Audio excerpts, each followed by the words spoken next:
Shalom, selamat pagi Bapak Ibu. Sebelum kita mulai ibadah kita pada pagi hari ini, ada beberapa wartalisan yang akan kami sampaikan sebagai berikut. Visi GKI Jember.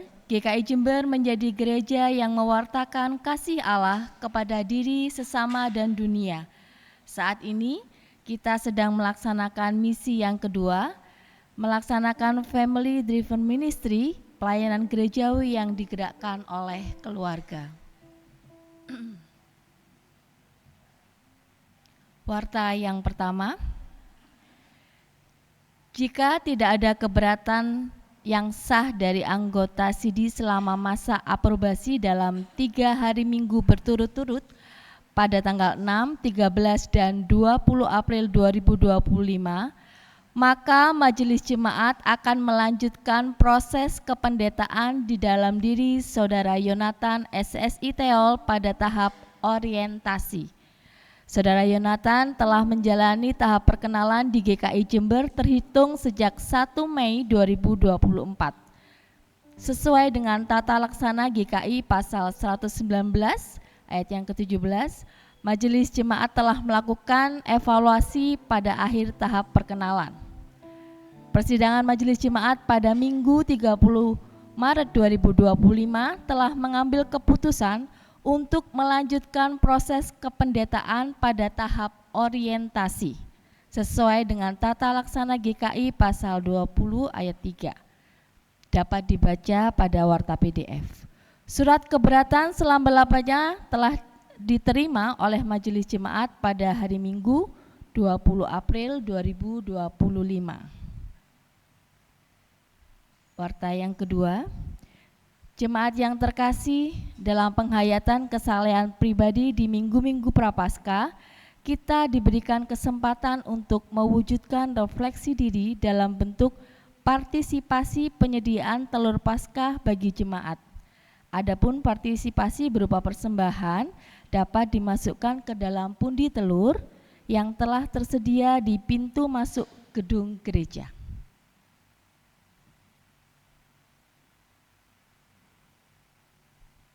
Bapak Ibu Saudara Jemaat, kami mengingatkan kembali untuk persembahan celengan penyangkalan diri dapat kita kumpulkan bersama-sama pada kebaktian Paskah 20 April 2025 pukul 5 pagi.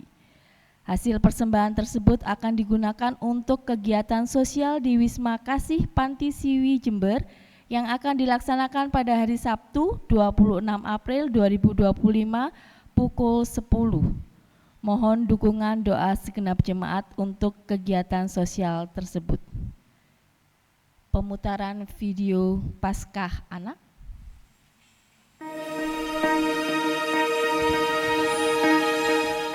Shalom adik-adik semua. Bersyukur kita boleh melewati 6 minggu masa Prapaskah. Sekarang waktunya kita merayakan Paskah dan bersekutu bersama. Hadir dalam Paskah Anak GKI Jember, Minggu 20 April, jam 9 pagi di Gedung Gereja GKI Jember. Boleh ajak papa mama dan saudara, juga teman di sekolah atau di rumah. Sampai jumpa, Tuhan Yesus memberkati.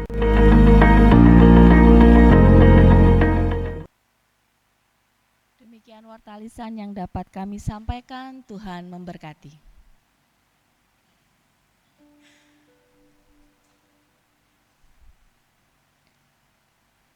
Masa Prapaskah adalah masa mawas diri dan masa pertobatan untuk mematikan segala keinginan dalam diri yang bertentangan dengan kehendak Allah. Maka, marilah kita memasuki masa Prapaskah yang ke-6 ini dengan komitmen untuk mematikan kebiasaan yang tak berkenan di hadapan Allah, sehingga kita dapat menyatakan kasih-Nya. Marilah kita memasuki ibadah ini dengan mengingat perjalanan sengsara Yesus. Kala itu, Yesus hendak memasuki kota Yerusalem. Ia mengendarai seekor keledai supaya genaplah firman yang disampaikan oleh Nabi.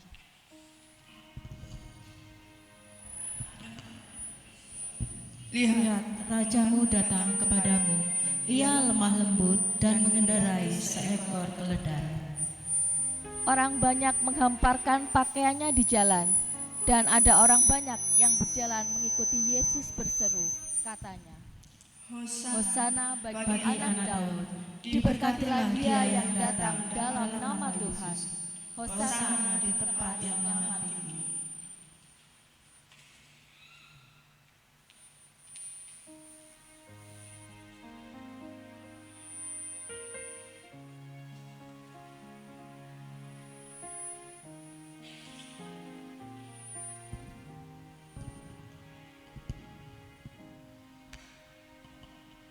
Kita pujikan Hosana dari NKB 74.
Ibadah Prapaskah ke-6 ini terjadi dalam pengakuan bahwa pertolongan kita yang sejati adalah Tuhan yang menciptakan langit, bumi, dan segala isinya.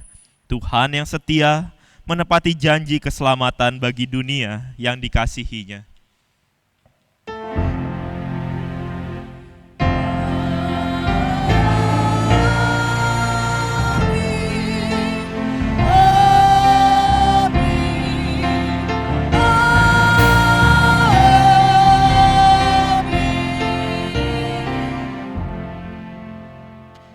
Kasih karunia dan damai sejahtera dari Allah Bapa dan dari Tuhan Yesus Kristus menyertai saudara sekalian. dan menyertai saudara juga. Cek, cek, cek.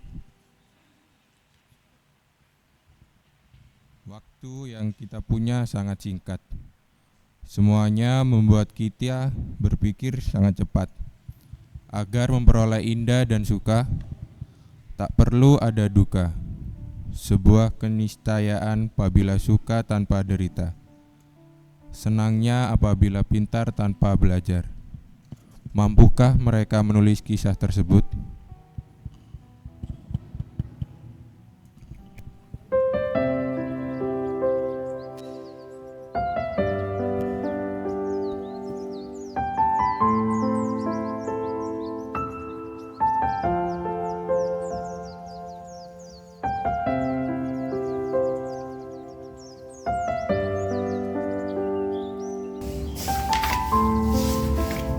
Duh, Kak, iki materi kok cek banyak sih? Apa ae sih ya? Mulai mau ngomel ae. Iki lho, Lil. Materi ini cek banyak Nah ini kan iso gagal aku. Walah, tak kira ono apa. Kayak aku iki lho. Dia contekan nilai pasti apik. Apa Ril? Bikin contekan? Bisa juga sih. Cuman rasanya kok nggak adil ya. Duh, bola.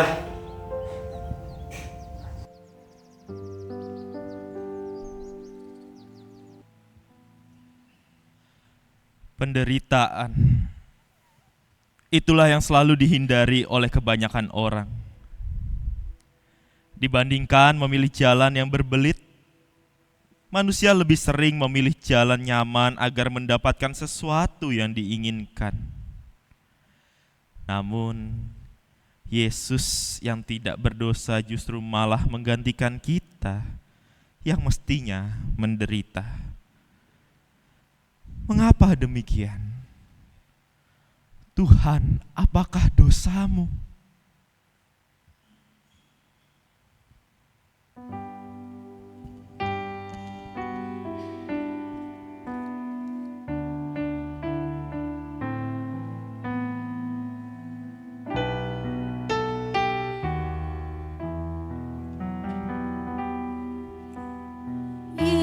Yesus Tuhanku, apakah dosamu?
Mari kita berdoa.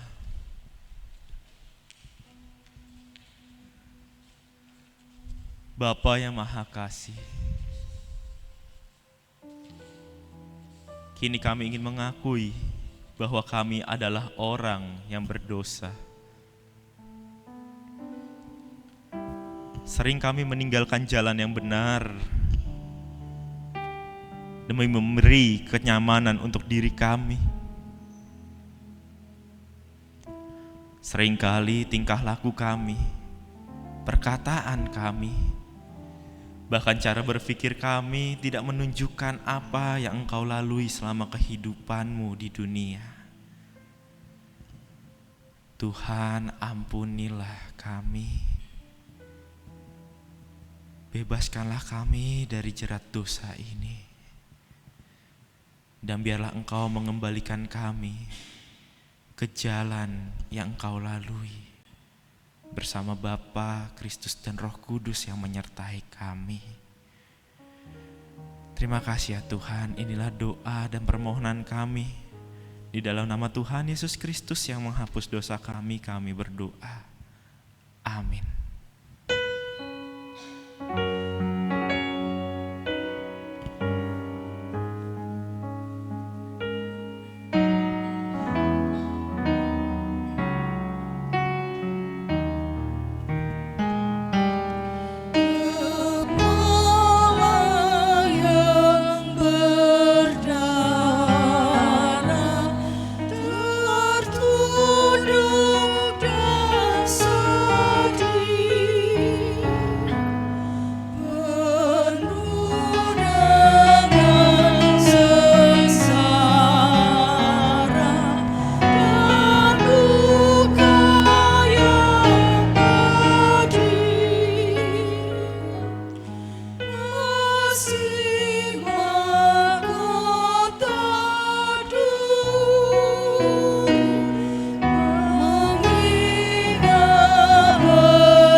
Bagi setiap kita yang mengakui dosa dan bertobat, terimalah berita anugerah menurut kitab Yesaya 53 ayat 6 sampai 7 dilanjutkan ayat 10 sampai 11 yang akan kita baca secara berbalasan. Kita sekalian sesat seperti domba, masing-masing kita mengambil jalannya sendiri, tetapi Tuhan telah menimpakan kepadanya kejahatan kita sekalian. Dia dianiaya, tetapi dia membiarkan dirinya disakiti dan tidak membuka mulutnya seperti anak domba yang dibawa ke pembantaian. Seperti induk domba yang teluh di depan mereka yang menggunting bulunya, ia tidak membuka mulutnya. Namun Tuhan berkehendak meremukkan dia, membuat dia sakit. Apabila jiwanya diserahkan sebagai kurban penebus salah, ia akan melihat keturunannya. Umurnya akan lanjut dan kehendak Tuhan akan terlaksana olehnya. Sesudah kesudahan jiwanya, ia akan melihat terang dan menjadi puas. Oleh pengetahuannya, hambaku, orang benar itu akan membenarkan banyak orang dan kejahatan mereka dipikul. Demikianlah berita anugerah dari Tuhan.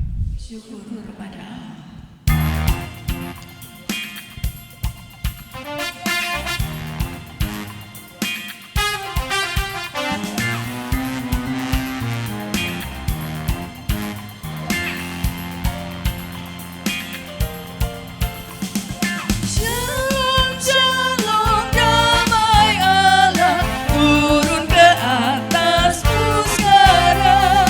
Shalom, shalom, damai Allah sekarang dan selamanya. Shalom, shalom, damai Allah turun ke atasmu sekarang. Shalom, shalom, damai Allah sekarang dan selamanya.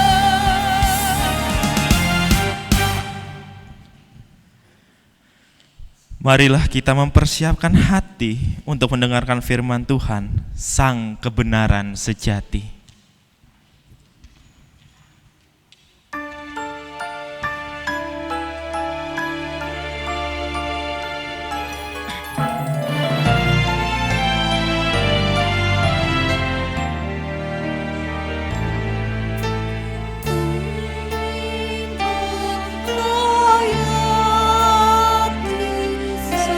Sengsara Tuhanku,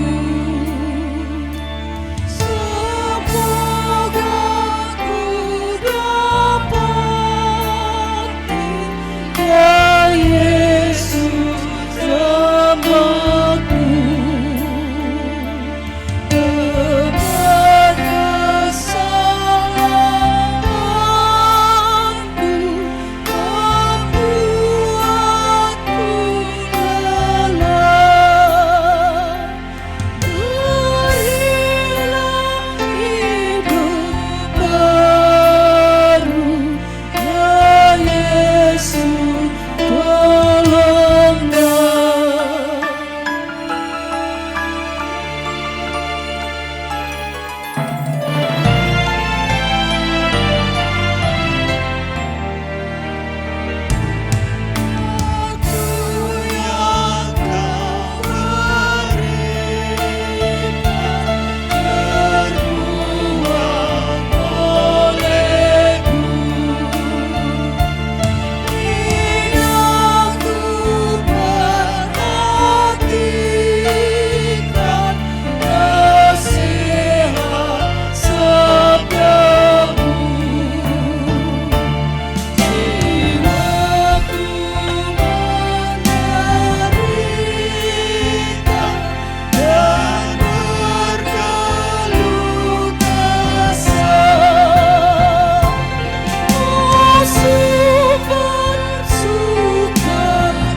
Sebelum kita mendengarkan firman Tuhan, mari kita meminta bimbingannya di dalam doa. Mari kita berdoa.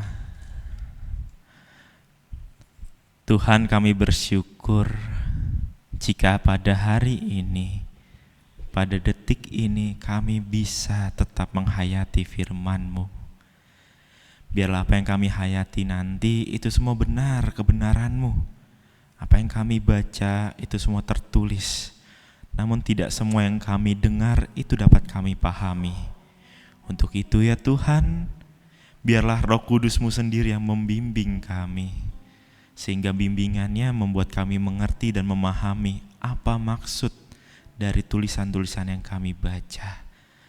Sehingga kasih Kristus sajalah yang hidup di dalam diri kami.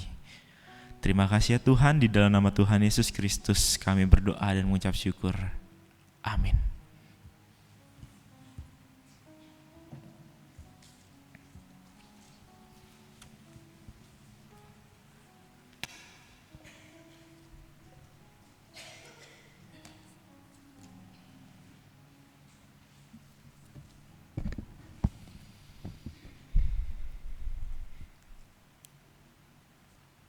Bacaan pertama kita ambil dari Yesaya 50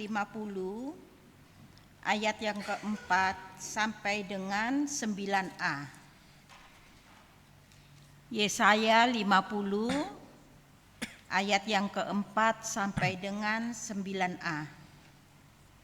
Yang demikian bunyinya.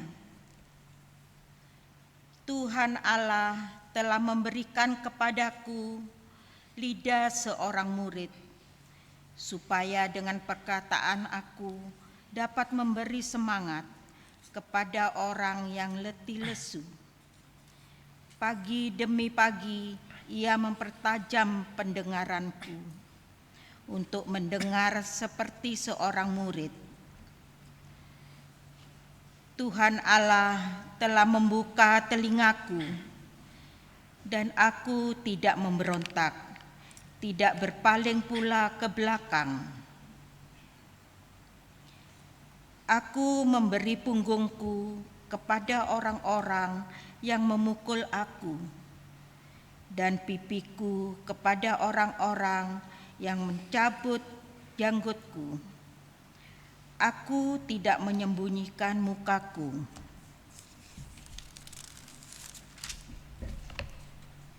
Ketika aku dihina dan diludahi, akan tetapi Tuhan Allah menolong aku.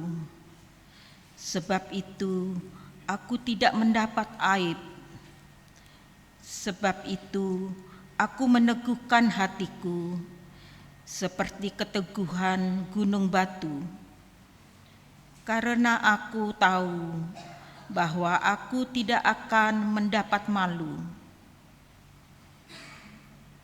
Dia yang menyatakan aku benar telah dekat.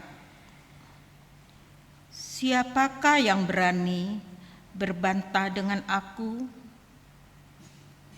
Marilah kita tampil bersama-sama. Siapakah lawanku berperkara? Biarlah ia mendekat kepadaku. 9a. Sesungguhnya Tuhan Allah menolong aku. Siapakah yang berani menyatakan aku bersalah? Demikian sabda Tuhan. Syukur kepada Allah.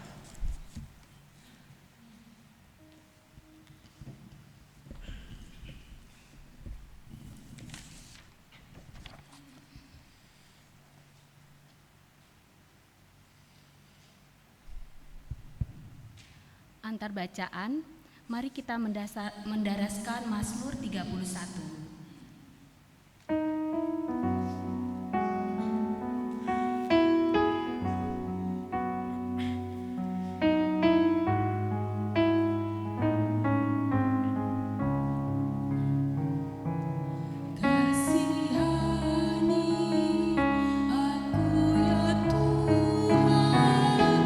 Sebab ku rasa sesat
terhina dan menakutkan bagi para tetanggaku, dan kenalanku kaget melihat aku.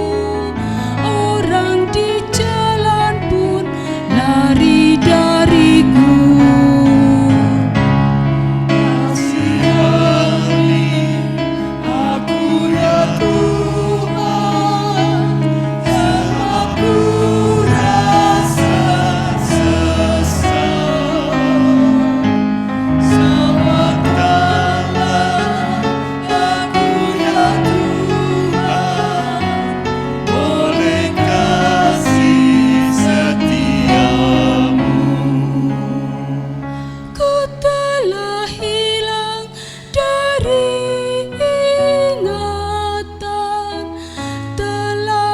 Jadi bagai barang yang pecah, sebab musuhku berunding melawanku. Bersatu hati cabut nyawaku. Kasihani aku ya Tuhan, sebab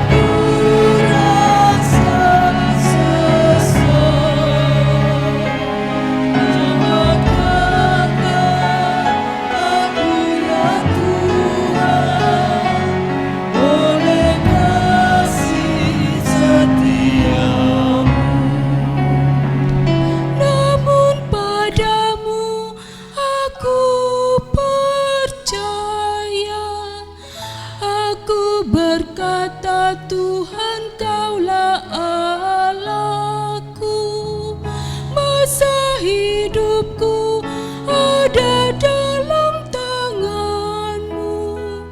Lepaskanlah aku dari musuh-Mu.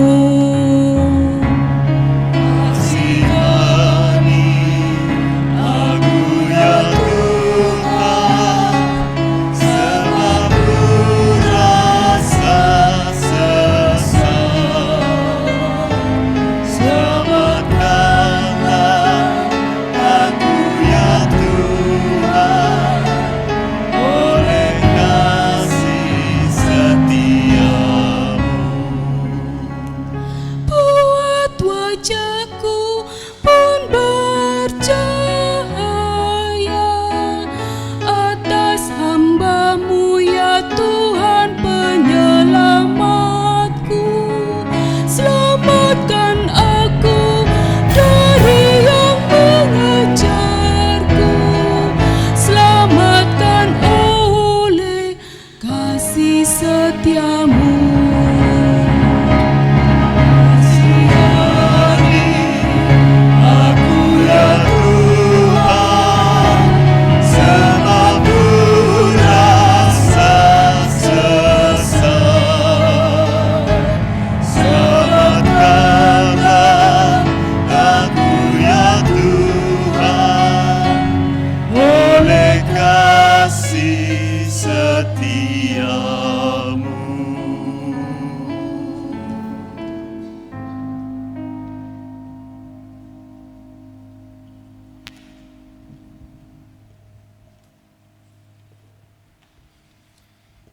Bacaan kedua menurut Filipi 2 ayat 5 sampai 11. Filipi 2 ayat 5 sampai 11. Hendaklah kamu dalam hidupmu bersama menaruh pikiran dan perasaan yang terdapat juga dalam Kristus Yesus, yang walaupun dalam rupa Allah tidak menganggap kesetaraan dengan Allah itu sebagai milik yang harus dipertahankan, melainkan telah mengosongkan dirinya sendiri dan mengambil rupa seorang hamba dan menjadi sama dengan manusia. Dalam keadaan sebagai manusia, ia telah merendahkan dirinya dan taat sampai mati, bahkan sampai mati di kayu salib. Itulah sebabnya Allah sangat meninggikan dia dan mengaruniakan kepadanya nama di atas segala nama, supaya dalam nama Yesus bertekuk lutut segala yang ada di langit, di atas bumi, dan di bawah bumi, dan segala lidah mengaku Yesus Kristus adalah Tuhan bagi kemuliaan Allah Bapa. Demikianlah sabda Tuhan. Pembacaan Injil menurut Injil Lukas, pasalnya yang ke-23, ayatnya yang pertama sampai 25.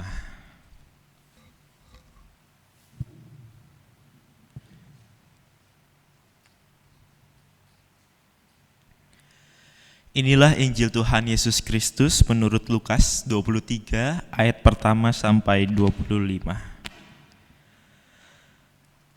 Seluruh sidang itu bangkit dan membawa Yesus menghadap Pilatus. Mereka mulai menuduh dia, katanya, "Kami mendapati bahwa orang ini menyesatkan bangsa kami dan melarang membayar pajak kepada Kaisar. Dan tentang dirinya, ia mengatakan bahwa dialah Mesias, Raja." Pilatus bertanya kepadanya, "Engkaukah Raja orang Yahudi?" Jawab Yesus, "Engkau sendiri mengatakannya." Kata Pilatus kepada imam-imam kepala dan seluruh orang banyak itu, "Aku tidak mendapati kesalahan apapun pada orang ini."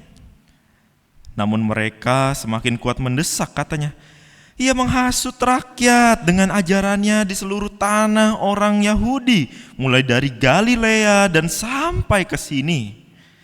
Ketika Pilatus mendengar itu, ia menanyakan, apakah orang itu seorang Galilea?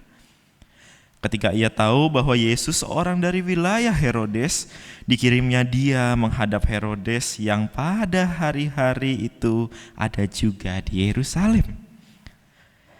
Ketika Herodes melihat Yesus, ia sangat girang, sebab sudah lama ia ingin melihatnya karena ia sering mendengar tentang dia dan berharap melihat Yesus mengadakan suatu tanda mujizat. Ia mengajukan banyak pertanyaan kepada Yesus, tetapi Yesus tidak memberi jawaban apapun. Sementara itu, imam-imam kepala dan ahli-ahli Taurat maju ke depan dan melontarkan tuduhan-tuduhan yang berat terhadap dia. Bahkan Herodes dan pasukannya menghina dan mengolok-olok dia. Ia mengenakan jubah kebesaran kepadanya, lalu mengirim dia kembali kepada Pilatus. Pada hari itu juga bersahabatlah Herodes dan Pilatus. Sebelum itu mereka bermusuhan.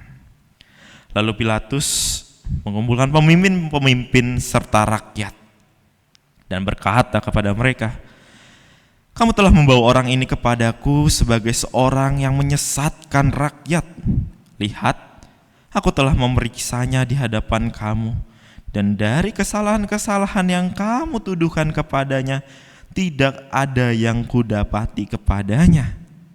Herodes juga tidak menemukan kesalahan apapun, sebab ia mengirimkan dia kembali kepada kami. Sesungguhnya tidak ada apapun yang dilakukannya yang setimpal dengan hukuman mati. Jadi aku akan mencambuk dia lalu melepaskannya. Ia memang wajib melepaskan seorang bagi mereka pada hari raya itu. Namun mereka berteriak bersama-sama, "Enyahkanlah dia, lepaskanlah Barabas bagi kami." Barabas ini dijebloskan ke dalam penjara berhubung dengan suatu pemberontakan yang telah terjadi di dalam kota dan karena pembunuhan. Sekali lagi Pilatus berbicara kepada mereka, karena ia ingin melepaskan Yesus. Namun mereka berteriak membalasnya, "Salibkan dia, salibkan dia." Kata Pilatus untuk ketiga kalinya kepada mereka, "Kejahatan apa yang telah dilakukan orang ini? Tidak ada kesalahan apapun yang kudapati padanya yang setimpal dengan hukuman mati. Jadi aku akan mencambuk dia lalu melepaskannya." Namun dengan berteriak mereka mendesak dan menuntut supaya ia disalibkan, dan akhirnya mereka menang dengan teriakan mereka. Lalu Pilatus memutuskan supaya tuntutan mereka dikabulkan. Ia melepaskan orang yang dijebloskan ke dalam penjara karena pemberontakan dan pembunuhan itu sesuai dengan tuntutan mereka. Sedangkan Yesus diserahkannya kepada kemauan mereka. Demikianlah Injil Tuhan Yesus Kristus. Berbahagialah setiap kita yang mau merenungkan, terlebih lagi melakukan dalam kehidupan kita sehari-hari. Hosiana.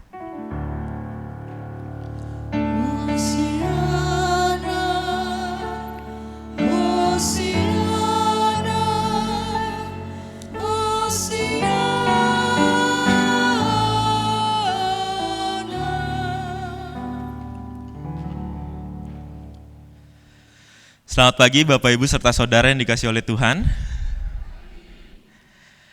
Semenjak COVID berlangsung di Indonesia, saya mulai ada sebuah kebiasaan baru yang saya lakukan. Dan mungkin Bapak Ibu serta Saudara semua juga pernah melakukannya. Atau bahkan dari sebelum COVID sudah melakukannya. Yaitu belanja online. Pernah ya?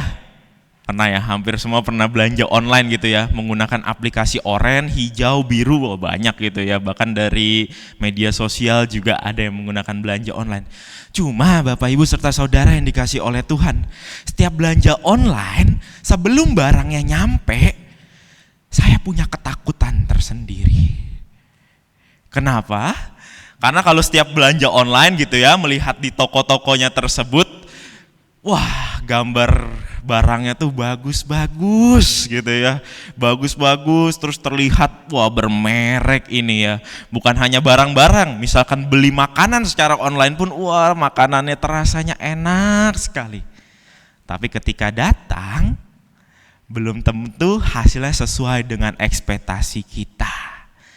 Nah ini pernah saya kejadian Bapak Ibu serta Saudara semua. Saya lagi hobi berenang waktu itu. Wah saya ingin beli celana renang. Wah mereknya merek terkenal celananya. Terus warnanya hitam, bagus. Wah ini kupikir, wah kalau aku pakai ini ototku terlihat semua gitu nantinya.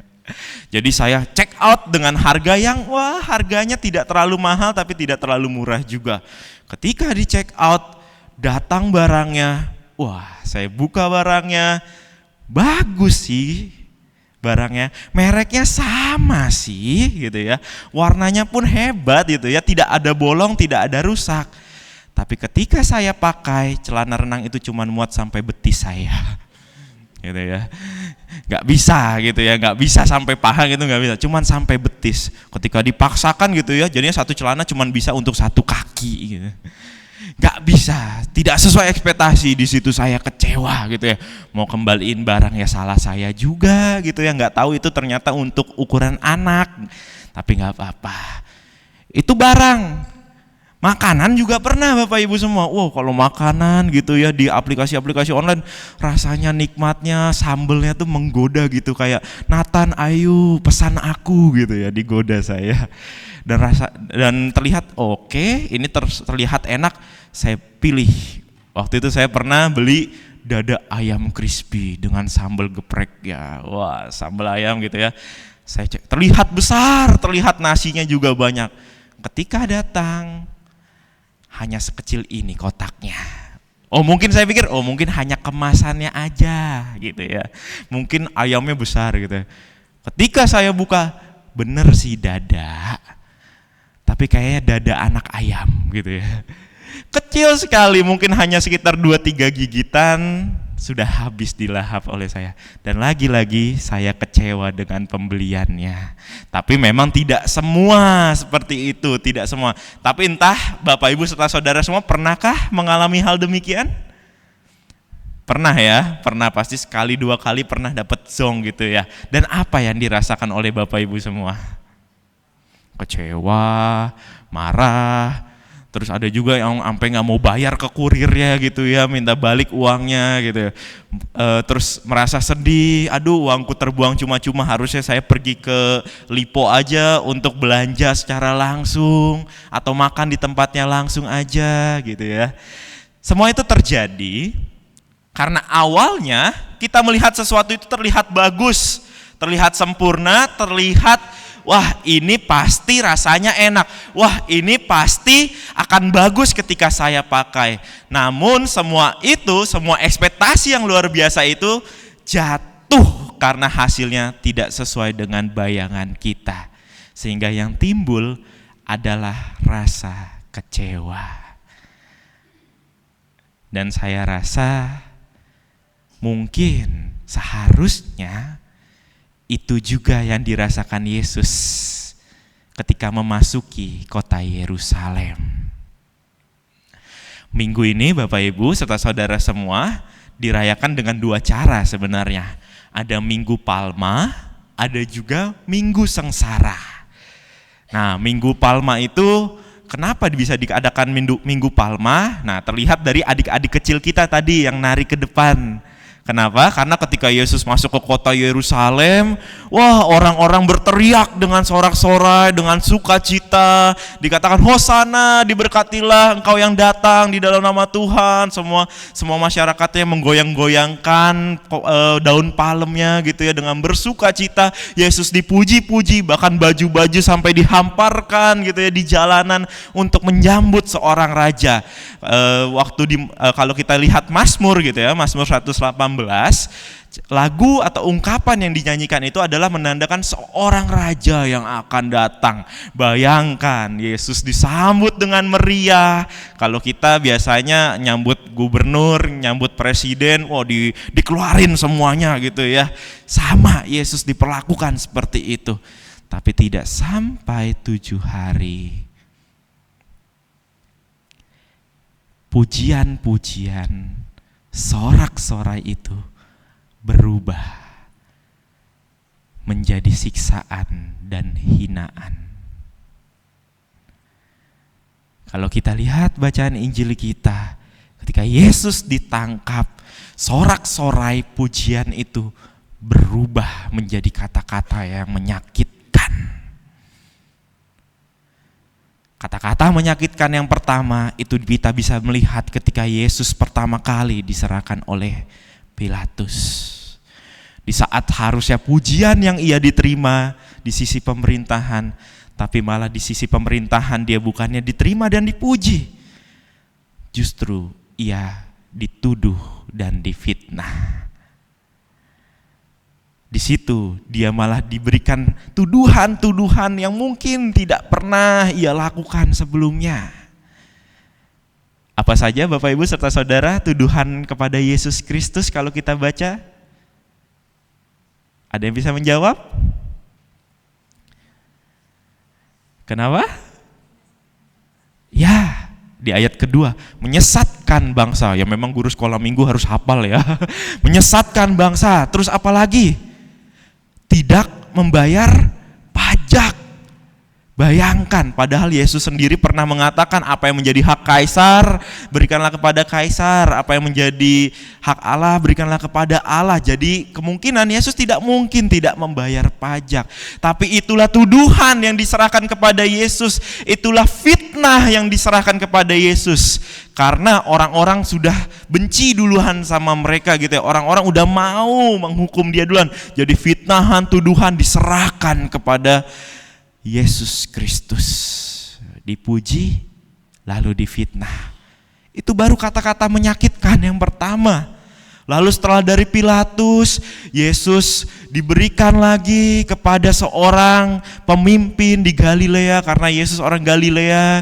Jadi Pilatus awalnya mau cuci tangan, udah serahin aja kepada Herodes, aku gak mau pusing dah ngurusin beginian gitu ya. Diserahkan kepada Herodes, di situ sudah bukan dituduh dan difitnah lagi. Kalau kita lihat awalnya Herodes dikatakan girang. Wah, Herodes excited. Herodes tertarik kepada Yesus. Wah, ini orang ini yang di daerahku yang mengadakan banyak mujizat. Saatnya saya bersenang-senang gitu ya. Dia mencoba untuk ngetes Yesus, ditanya-tanyain kepada Yesus, ayo coba buktikan. Tapi Yesus hanya diam saja. Karena Yesus hanya diam saja, Herodes jadi merasa, lah ini raja orang Yahudi. Jadi di sana tertulis bahwa Herodes mengolok-olok dia.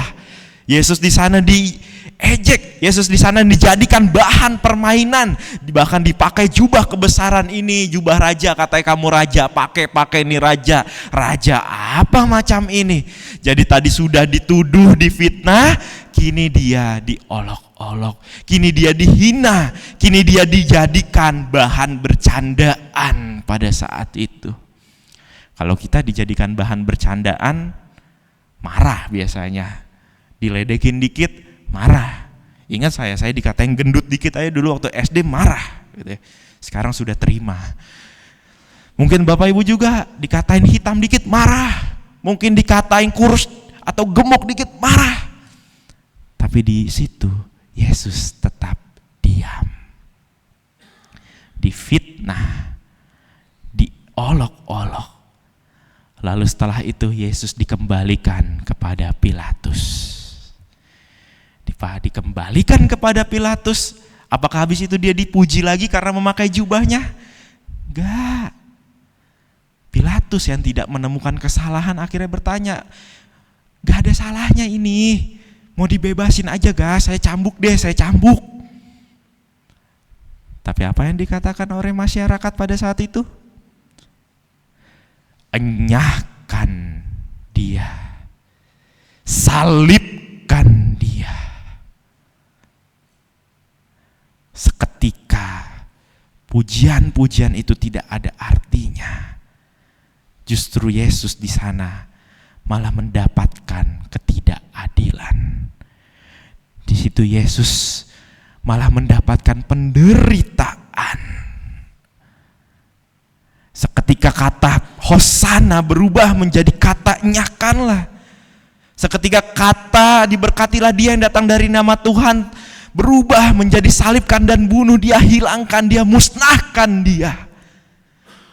Seketika ekspektasi menjadi raja yang membawa damai berubah menjadi raja yang direndahkan. Seketika kata-kata yang menyenangkan dan menyejukkan berubah menjadi kata-kata yang menyakitkan dan berujung pada kematian. Dan saya melihat ini salah satu penderitaan pertama yang diterima oleh Tuhan, yaitu di awal dipuji, namun pada akhirnya kita berpaling dan memilih hidup duniawi. Yesus bisakah dia melepaskan diri dari hal itu? Bisa. Bisakah dia menjawab ketika dia ditanya seorang raja? Bisa. Bisakah ketika dia diolok-olok lalu membuktikan bahwa dia tidak pantas diolok-olok? Bisa. Tapi dia tidak melakukan hal itu. Dia tidak mau memilih jalan pintas, memilih jalan yang nyaman untuk tetap menjadi raja yang dipuja. Dia tetap menghadapi penderitaan yang ditentukan oleh Sang Bapa. Pertanyaannya Bapak Ibu serta saudara yang dikasih oleh Tuhan, kenapa Yesus tetap berada di sana? Kenapa Yesus tetap mau menghadapi penderitaan yang ada? Jawabannya kita ulas dari salah satu tokoh juga kembali. Saya senang sekali kalau membahas Alkitab dari tokoh yang jarang menjadi pusat perhatian gitu ya. Jawabannya menjadi kita bisa lihat dari salah satu tokoh yang mungkin adegannya tidak ada dialog ya. Ada yang bisa tebak Bapak Ibu? Siapa? Depannya B. Barabas. Loh, kenapa Barabas Kak Yo? Itu kan jahat itu yang bikin Yesus disalib. Justru itu Bapak Ibu serta saudara semua di sini udah ada yang kenal Barabas belum? Saya juga belum kenal sih, tapi saya mau mencari tahu tentang Barabas.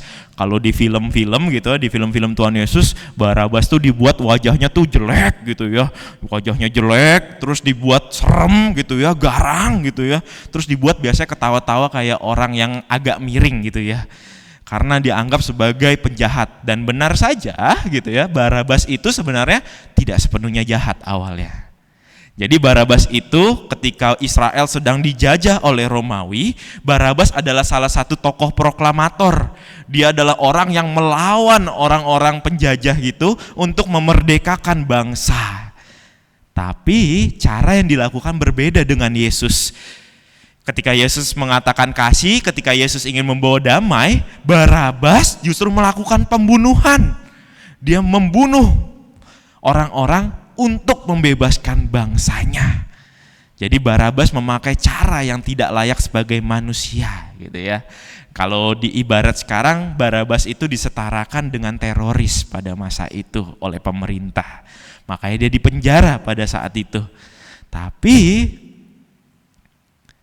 justru dalam bacaan kita, Barabas yang jahat itu ditukarkan oleh Yesus Kristus.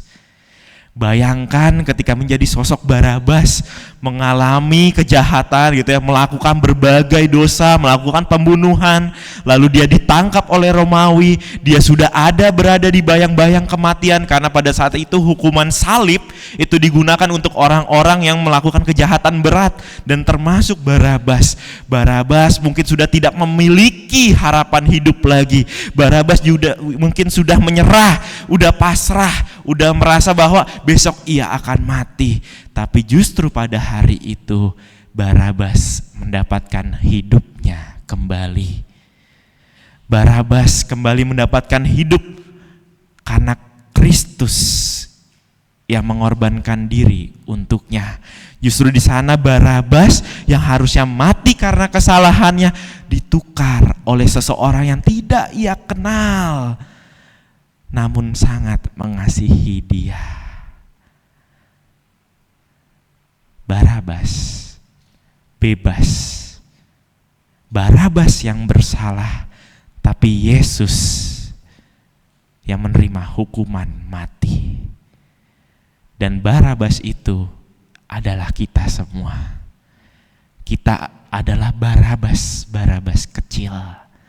Di mana kita yang berdosa, di mana kita yang menjerat diri kita terhadap kesalahan-kesalahan dan kehangkuhan untuk menyamai Allah yang Maha Kuasa.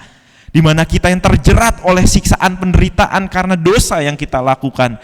Tapi justru Yesus yang disalibkan, justru ia yang terluka, justru ia yang tersiksa, justru dia yang tidak bersalah menanggung dosa kita. Dan itu semua karena cintanya kepada kita. Dia rela mati, dia rela menghadapi sengsara demi menebus dosa kita manusia.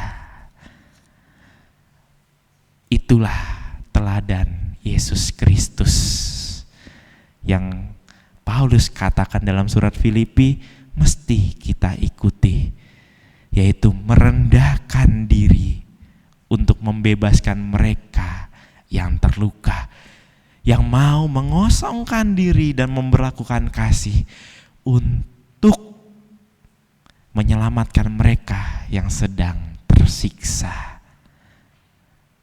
Bagaimana dengan kita? Sudahkah kita melakukan teladan itu di dalam kehidupan kita? Sudahkah kasih dan rasa syukur kita ikuti dengan kepercayaan bahwa Yesus telah mengasihi kita?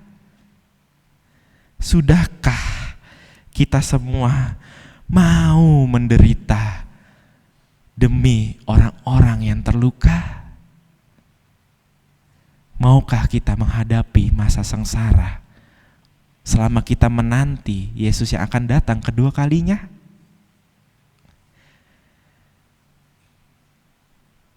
Minggu sengsara ini menjadi kesempatan untuk kita menjawab pertanyaan-pertanyaan yang terlontar tadi. Tiap jam, tiap menit, tiap detik, dengan dasar kepercayaan bahwa Kristus sudah terlebih dahulu berani menghadapi penderitaan demi menghapus dosa kita karena cintanya. Tuhan Yesus memberkati kita semua. Amin.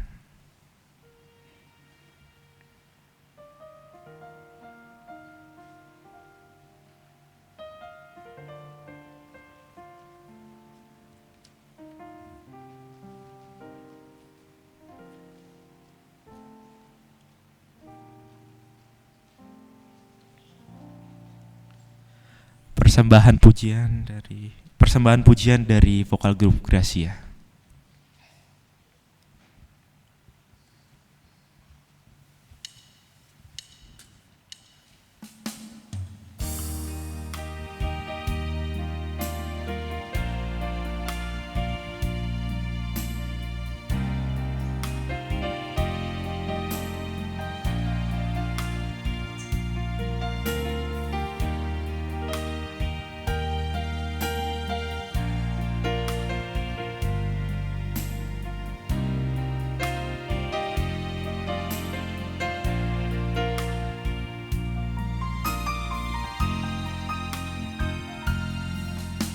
Sadari pengorbananmu yang tersalib di bukit Kalvari, menjadi bukti kasih-Mu untuk selamatkan dunia.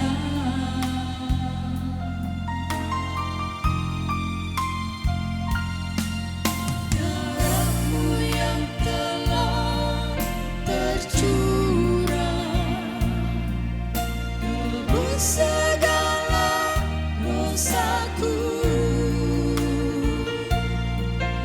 layakkan hidupku yang hampa menjadi milik-Mu, Tuhan.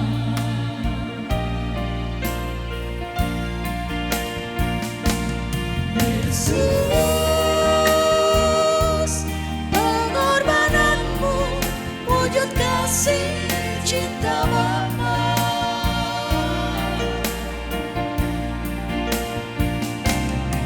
Yesus, di balang salib Engkau ampuni salahku. Kini ku temui arti pengorbananmu. Percaya dalam Yesus ada kehidupan kekal.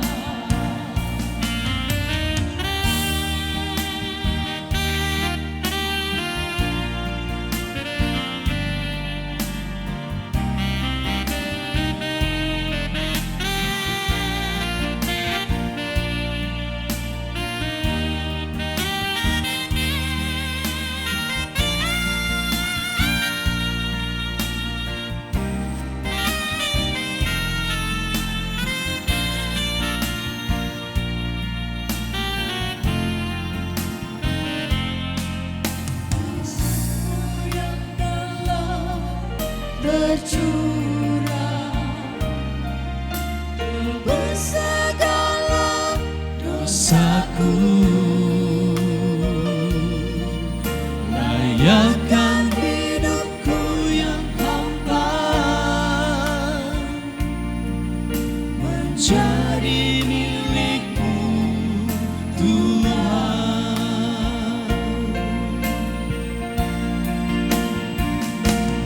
Yesus,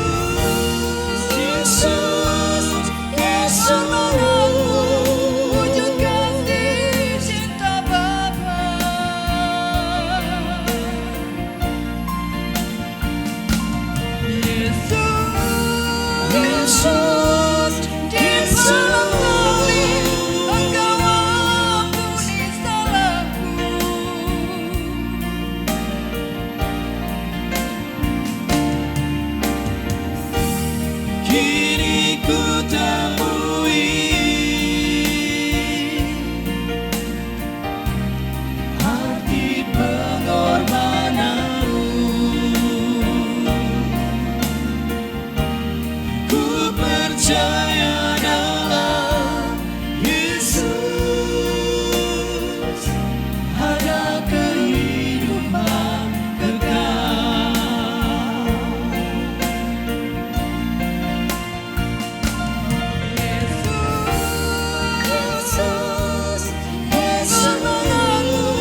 temui. Arti pengorbananmu, ku percaya dalam Yesus ada kehidupan kekal.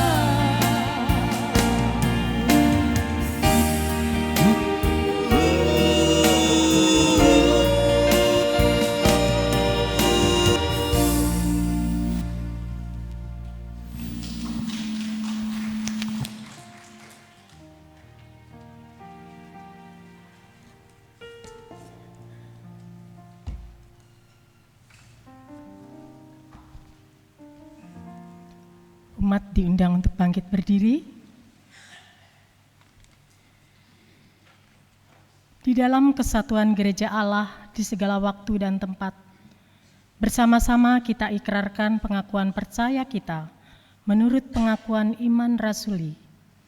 Biarlah hati dan mulut kita berkata, aku percaya kepada Allah, Bapa yang Maha Kuasa, Khalid langit dan bumi, dan kepada Yesus Kristus anaknya yang tunggal Tuhan kita, yang dikandung daripada Roh Kudus, lahir dari anak darah Maria, yang menderita sengsara, di bawah pemerintahan Pontius Pilatus, disalibkan, mati dan dikuburkan, turun ke dalam kerajaan maut, pada hari yang ketiga bangkit pula dari antara orang mati, naik ke surga, duduk di sebelah kanan Allah Bapa yang Maha Kuasa, dan dari sana ia akan datang untuk menghakimi orang yang hidup dan yang mati.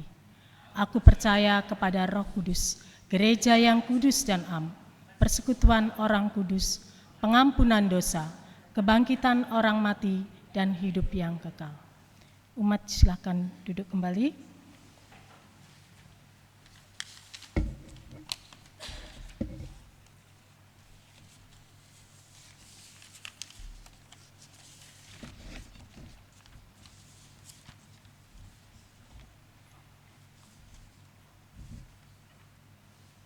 Pada hari Jumat Agung 18 April 2025, kita akan merayakan perjamuan kudus. Untuk menyambut dan ikut serta dalam perayaan itu, marilah kita mempersiapkan diri secara bersama-sama. Pada perjamuan malam terakhir, Kristus menghendaki kita merayakan perjamuan kudus untuk mengenangnya.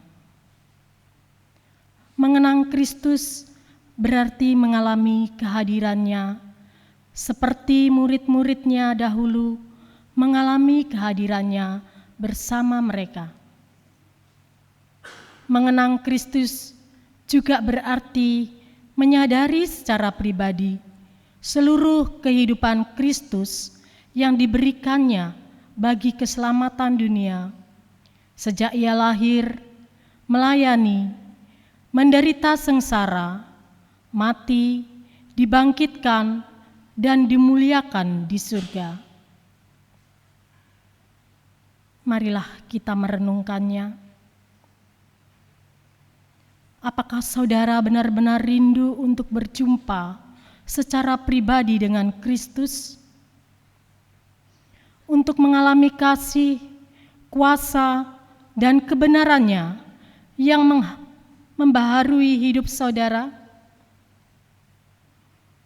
Apakah saudara menghayati bahwa seluruh kehidupan dan karya Kristus, yaitu kelahirannya, pelayanannya, penderitaannya, kematiannya, kebangkitannya, kenaikannya ke surga, sampai dengan kedatangannya kembali, terkait erat dengan kehidupan saudara?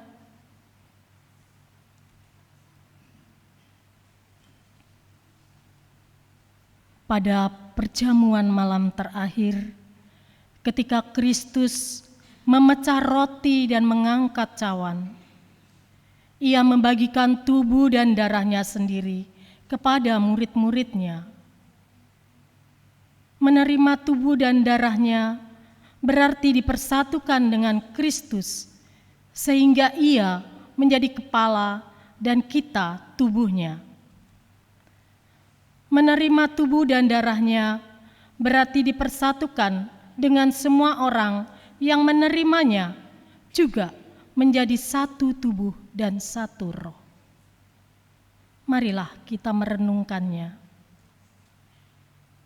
Apakah saudara menghayati bahwa Kristus adalah kepala seluruh kehidupan saudara dalam hidup berjemaat dan bermasyarakat, dalam keluarga dan pekerjaan saudara? Apakah saudara menghayati bahwa saudara adalah anggota tubuh Kristus yang saling mengasihi seorang terhadap yang lain?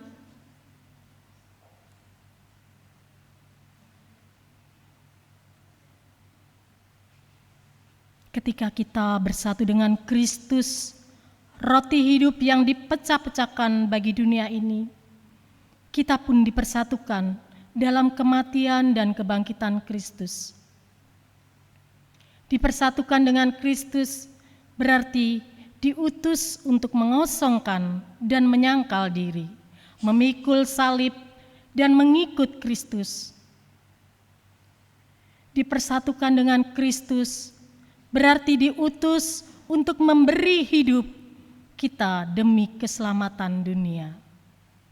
Marilah kita merenungkan. Apakah dalam persekutuan dengan Kristus, saudara mau berkorban dan menjadi berkat bagi sesama saudara? Apakah saudara menyadari bahwa sebagai anggota tubuh Kristus di tengah dunia, saudara menjadi mata dan telinga bagi Kristus yang melihat dan mendengarkan, serta peduli terhadap kebutuhan dan masalah sesama saudara? Sudahkah saudara menjadi mulut bagi Kristus yang menyuarakan kebenaran dan keadilan dalam lingkungan saudara? Sudahkah saudara menjadi tangan bagi Kristus yang berkarya memperjuangkan damai sejahtera di muka bumi?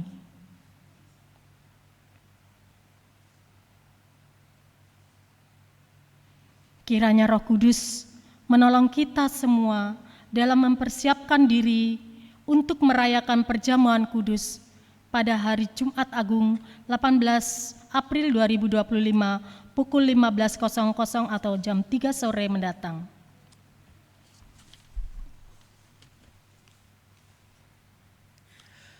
Mari kita bersatu di dalam doa.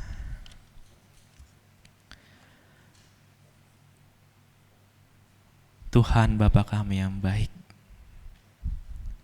kami hanyalah anak-anak-Mu yang berdosa. Kami hanyalah anak-anak-Mu yang selalu menyakiti hati dari Bapa kami. Tapi Tuhan, ajarlah kami. Ajarlah kami untuk memahami betapa Engkau mengasihi kami. Betapa besar pengorbanan-Mu untuk kami. Untuk membebaskan kami yang berdosa ini. Sehingga hidup di dalam kasih Kristus yang abadi. Dan bantulah kami untuk mengikuti teladan-Mu yang siap menghadapi penderitaan yang Kau lalui. Agar semakin banyak lagi orang-orang yang terbebas dari luka yang mereka rasakan saat ini. Beberapa orang-orang yang terluka adalah orang-orang yang merasa dirinya lemah. Orang-orang yang tersakit. Bahkan saudara-saudara kami di tempat ini, Saudari Iren, Ibu Bertin, Ibu Karmilawati, Ibu Wola, Ibu Darsono, dan Ibu Yopi, Ibu Maria Indrawati, Bapak Dani Sunaryo, Bapak Tan Gicung, Bapak Hadi Wiluyo, dan saudara-saudara kami yang lainnya merasa dirinya menderita. Tuhan, pakailah masing-masing kami untuk menghibur hati mereka. Pakailah kami untuk mengingatkan bahwa Yesus terlebih dahulu menderita untuk membebaskan mereka dari dosa. Dan pakailah kami untuk menolong pemulihan yang mereka jalani. Kami juga ingin berdoa ya Tuhan untuk saudara sesama kami yang menderita di dalam pelayanan mereka. Para penatua, Pendeta Emeritus Maria, setiap pengikut Kristus yang beribadah di tempat ini. Kami menderita karena menyuarakan kebenaran yang ada. Tapi ajarlah kami juga bahwa tetap teguh terhadap firman yang Engkau adakan selama ini. Biarlah kami teguh dalam penderitaan kami, siap menghadapi seluruh sengsara yang ada. Karena kami meyakini bahwa Kristuslah yang meneladani kasih terhadap setiap pelayanan yang kami lakukan. Engkau juga yang akan selalu menjaga setiap titik kehidupan kami, terkhusus tempat di mana kami tinggal. Biarlah Engkau yang akan jaga negara kami. Biarlah Engkau yang jaga kota kami. Biarlah Engkau juga yang selalu memulihkan segala penderitaan masyarakat yang ada di tempat ini. Biarlah Engkau juga yang akan selalu memeluk erat kami satu persatu, sehingga siap menghadapi sengsara yang ada. Kami berdoa ya Tuhan untuk minggu ini, minggu sengsara yang akan kami hadapi. Biarlah kami semakin mengerti betapa besar pengorbanan-Mu terhadap kami. Dan Engkau juga yang lancarkan seluruh rangkaian acara yang ada. Kamis Putih, Jumat Agung, Paskah, perjamuan kudus yang akan diadakan. Engkau yang hadir bersama-sama dengan kami. Dan bila banyak pergumulan yang tidak dapat kami sebutkan satu persatu, bantulah kami untuk terus percaya tangan Tuhan menggenggam kami di dalam penderitaan. Inilah doa kami ya Tuhan, di dalam nama Tuhan Yesus Kristus yang mengajar kami berdoa. Bapa kami yang ada di surga, dikuduskanlah nama-Mu, datanglah kerajaan-Mu, jadilah kehendak-Mu di bumi seperti di surga.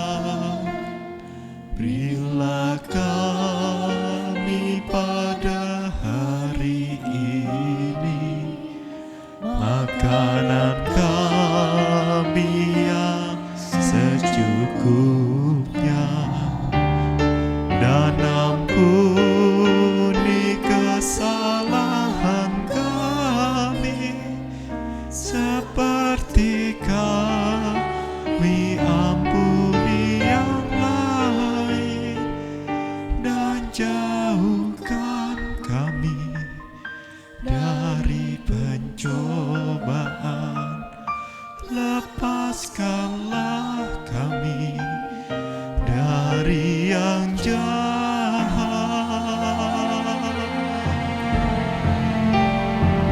Sebab Engkau yang punya kerajaan serta kuasa dan kemuliaan sampai selama-lamanya.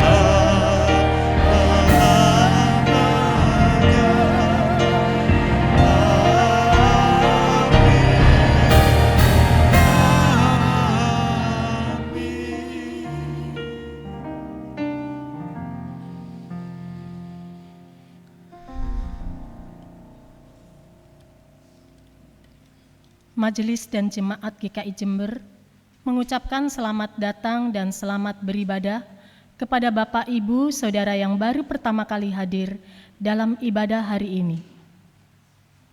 Apabila ada, kami mohon untuk berdiri. Tidak ada. Telah datang dengan atestasi masuk Saudara Yonatan dari GKI Perumnas Tangerang.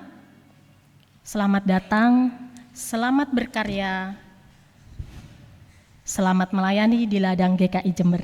Tuhan memberkati. Ungkapan syukur akan kita nyatakan dengan memberi persembahan dalam ibadah ini, sembari mengingat firman Tuhan yang tertulis dalam Matius 16 ayat 26 dan 28. Apa gunanya seseorang memperoleh seluruh dunia, tetapi kehilangan nyawanya? Apakah yang dapat diberikannya sebagai ganti nyawanya? Sesungguhnya aku berkata kepadamu, di antara orang yang hadir di sini, ada yang tidak akan mengalami kematian sebelum mereka melihat Anak Manusia datang sebagai Raja. Persembahan kantong merah hari ini untuk mendukung peduli kasih GKI Jember. Kita nyanyikan, Kuberikan bagimu tubuhku darahku, NKB 84 1 dan 3.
Umat diundang bangkit berdiri, kita nyanyikan bait yang ketiga.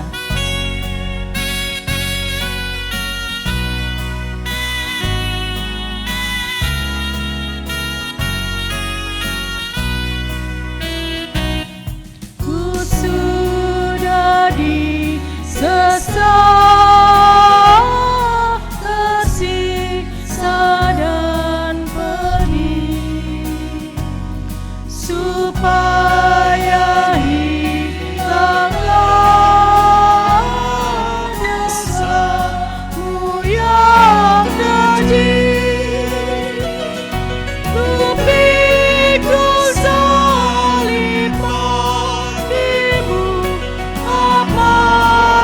Apakah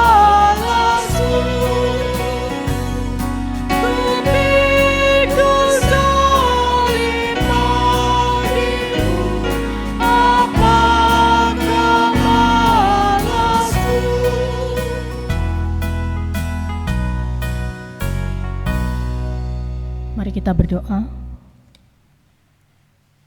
Allah Bapa yang penuh kasih, kami datang di hadapan-Mu dengan hati yang penuh syukur, karena melalui Yesus Kristus, kami telah mengalami cinta-Mu yang begitu besar.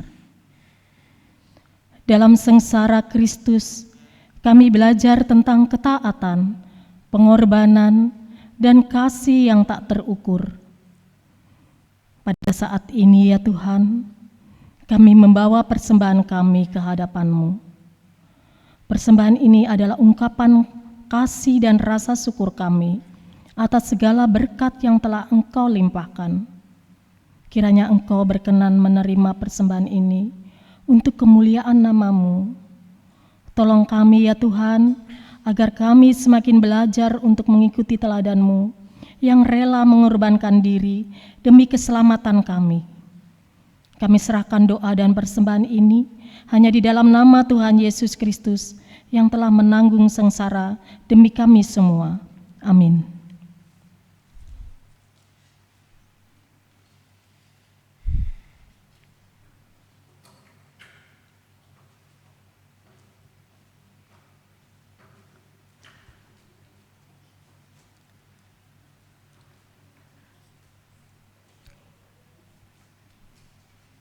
Ketika Yesus telah memberikan hidup bagimu, apakah balasmu? Pikulah salib itu dengan teguh. Berjalanlah dengan penuh kesetiaan hingga ajal menjemput, maka mahkota kehidupan akan menjadi milikmu.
Umat Tuhan, arahkanlah hatimu kepada Tuhan. Kami mengarahkan hati kami kepada Tuhan. Jadilah saksi Kristus. Syukur kepada Allah. Terpujilah Tuhan. Kini dan selamanya. Kini terimalah berkat dari Tuhan. Tuhan memberkati kita dan melindungi kita. Tuhan menyinari kita dengan wajah-Nya dan memberi kita kasih karunia. Tuhan menghadapkan wajah-Nya kepada kita dan memberi kita damai sejahtera. Amin.